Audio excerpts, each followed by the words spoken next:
तू मध्ये बोलायचं नाही. आई आई मारू दे मारू दे आई मारू दे मारू दे आई मारू दे मारू दे आई तू मध्ये बोलायचं नाही. आई आई मारू दे आई मारू दे आई मारू दे आई तू मध्ये बोलायचं नाही. आई आई मारू दे आई मारू दे आई मारू दे आई.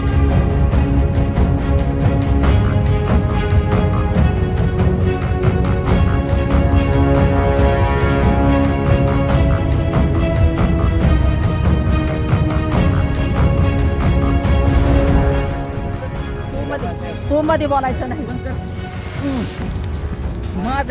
आई आई मारू दे आई मारू दे आई मारू दे. 5 तारखेला आमच्यासोबत मारहाण केली. नाना भाऊ काशीनाथ केदार, अशोक काशीनाथ केदार, पवन काशीनाथ केदार, शिवदास काशीनाथ केदार, शिवदास हरिदास धस यांनी मी विकत असलेली जमीन, माझ्या मालकीची वडिलोपार्जित असलेली जमीन विकण्यास विरोध करून मला मारहाण केली. मला आणि माझ्या आईला बेशुद्ध होईपर्यंत मारलं.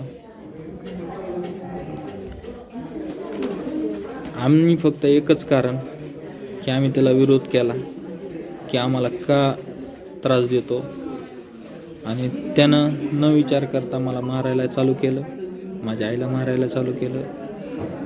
मारल्यानंतर अशोक काशीनाथ केदार हे जवळच होता, कुठंतरी दबा धरून बसलेला तो आला, त्याने आम्हाला मारलं. त्याच्यात मारणारे नानाभाऊ काशीनाथ केदार, अशोक काशीनाथ केदार, पवन काशीनाथ केदार, पवन नानाभाऊ केदार, गणेश नानाभाऊ केदार, शिवदास हरिदास धस एवढे मारायला होते. त्यांनी मारत ज्यावेळेस आम्ही बेशुद्ध झालो त्यावेळेस आम्हाला सोडलं.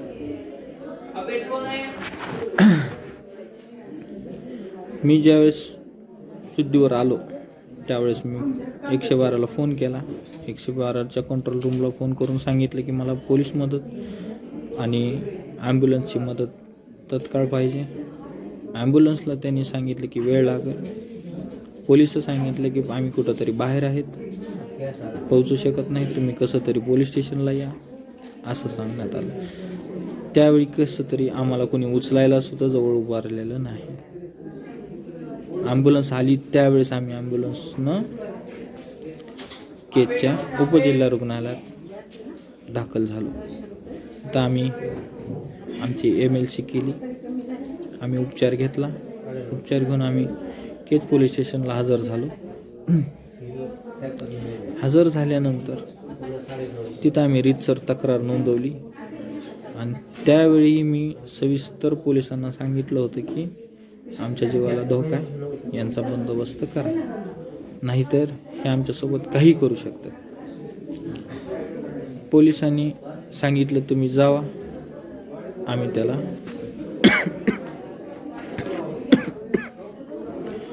ते तुम्हाला काही करणार नाही. आम्ही त्यांच्या विश्वासावर गावाकडे आलो. गावाकडे आल्यानंतर माझ्या मनात संशयच होता की हे आम्हाला काहीतरी करणार आहेत. त्याच्यामुळं मी रात्री 12 वाजता आम्ही गावाकडे आलो. 2 वाजता मी SP ऑफिसला मेल केला की आमच्या जीवाला धोका आहे आणि आम्हाला याच्यापासून न्याय मिळावा.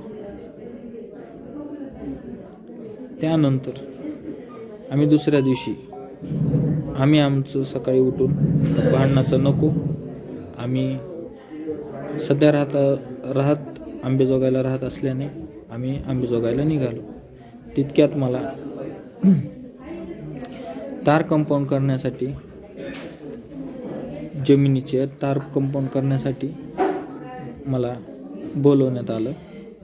मी तिथं गेलो. तिथं अशोकराव राहणार अशोक केदार राहणार एकुरका तालुका केज जिल्हा बीड ह्यांना प्लॉट आम्ही विकलेला असल्यामुळं आम्ही त्यांना तिथं बोलून घेतलं आणि तार कंपाऊंड करण्यासाठी त्या तार कंपाऊंडवाल्या मुलाशी आम्ही बोलत होतो. आमचा काही व्यवहार त्याच्याशी होत होता की कंपाऊंड किती ठरवायचं आहे, किती करायचं आहे. मग तितक्यात नानाभाऊ काशीनाथ केदार आम्हाला एकट्याला बघून तिथं आला. तिथं आल्यानंतर गाडी पलीकडंच उभा करून तो रस्ता ओलांडून आमच्या दिशेने आला. हे बघून माझी आई जवळच शेतात काम करत असलेली आई माझी जवळ आली. तिला पण वाटलं की ही काल भांडणं झालेत, हे का आपल्या जवळ येतोय.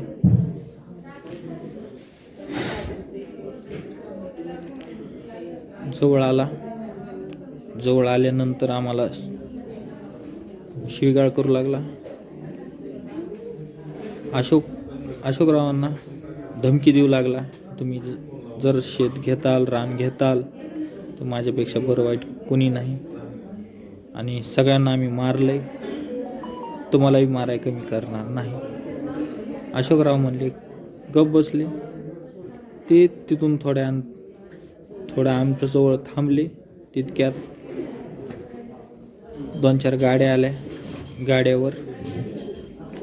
गाड्या आल्या आणि त्यांची लोक गोळा व्हायला चालू झाल्यानंतर आमच्या मनात संशय आला की हे आम्हाला मारणार आहेत. ह्या चाहुलीनं आम्ही काय केलं, मी व्हिडिओ शूटिंग चालू केली.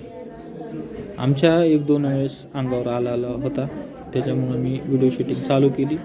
आता व्हिडिओ शूटिंगमध्ये सगळं चित्रित झालेलं आहे. त्यानंतर मी व्हिडिओ शूटिंग बंद करावी म्हणून मला धमक्या देण्यात आल्या, मला बंद कर, आम्ही तुला सोडणार नाहीत. व्हिडिओ शूटिंग केलीस. त्यांच्या मनात पोलिसांच्या बाबतीत कसलीही भीती नाही. पोलिसांना कसलंही ते मोजत नाहीत. पोलिसांची आम्ही तक्रार केलेली असताना देखील आमच्याजवळ येऊन उभा राहणं, आम्हाला शिवीगाळ करणं, आम्हाला मारहाण करणं इथपर्यंत त्यांची हद्द आहे.